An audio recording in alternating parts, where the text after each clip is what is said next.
पूरा एक session already लिया हुआ है, हज़ारों स्टूडेंट्स ने उसको देखा भी है। तो वो सवालात भी ऐसे होते हैं जो रट्टाफिकेशन वाले नहीं है, जिनका कंसेप्ट क्लियर है, जिनकी स्टडी बेहतर है, जो समझ कर पढ़ने वाले स्टूडेंट्स हैं, उन लोगों के लिए दाव और दलील के सवालात भी आसान हो जाते हैं। यही पेपर फर्स्ट में एजर्शन वगैरह का भी जो लॉजिकल रीजनिंग का भी यही है।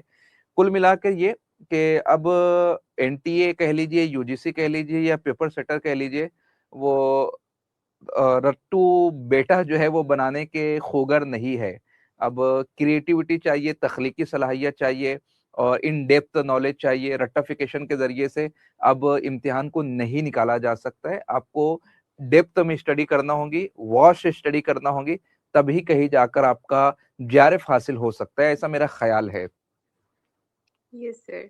जी, जी। एंड ब मैं एक बात और कहना चाहूँगी कि लास्ट टाइम मुझे प्रॉब्लम हुआ था, मैं पेपर 1 को पहले अटेम्प्ट कर दी थी, जिसमें मेरा बहुत ज़्यादा टाइम उसमें लग गया था। तो इस दफ़ा मैं दोनों को हाफ पार्ट में डिवाइड की, तो अल्हम्दुलिल्लाह टाइम बहुत अच्छा